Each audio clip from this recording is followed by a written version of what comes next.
ഞാൻ പറയുന്നത് നരൂട്ടോയുടെ ഏറ്റവും പവർഫുൾ മോഡായ ബാരിയോൺ മോഡിനെ കുറിച്ചാണ്.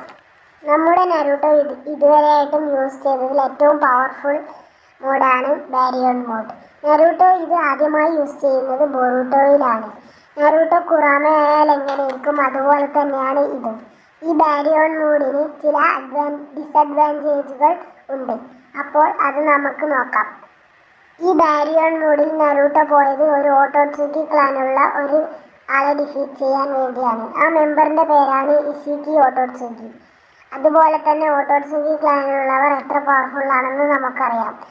അവർ ഗോഡ് ലെവൽ പവേഴ്സ് ഉള്ള ആൾക്കാരാണ്. അപ്പോൾ നരൂട്ടോയ്ക്ക് അവരുടെ മുമ്പിൽ എന്തായാലും പിടിച്ചിരിക്കാൻ പറ്റില്ല.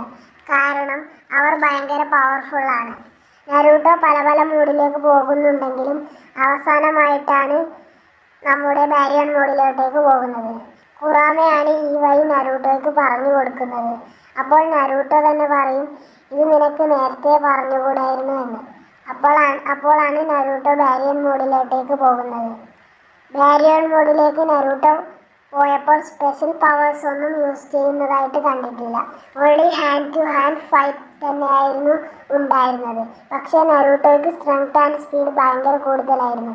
ആ സമയത്ത് നരൂട്ടോ ഇഷിക്കി ഓട്ടോട്സുക്കിനേക്കാളും പവർഫുൾ ആയിരുന്നു. ബാരിയോൺ മോഡിന് ഇത്ര പവർ ഉണ്ടെങ്കിലും ഇതിനൊരു ഡിസഡ്വാൻറ്റേജ് ഉണ്ട്. കാരണം എന്തെന്ന് വെച്ചാൽ ആ മോഡ് ഉപയോഗിച്ചാൽ നമ്മുടെ കുറാമ ഡെഡായി പോകും. അതാണ് ഇതിൻ്റെ ഏറ്റവും വലിയ വീക്ക്നെസ്. ഈ ബാരിയോൺ മോഡിൽ നരൂട്ടോ ഫൈറ്റ് എടുക്കുമ്പോൾ നരൂട്ടോ ഇടയ്ക്ക് വീക്കായി പോകുന്നുണ്ട്. എത്ര തന്നെ പറഞ്ഞാലും ഏറ്റവും പവർഫുൾ വെർഷനാണ് ഈ ഒരു മോഡ്.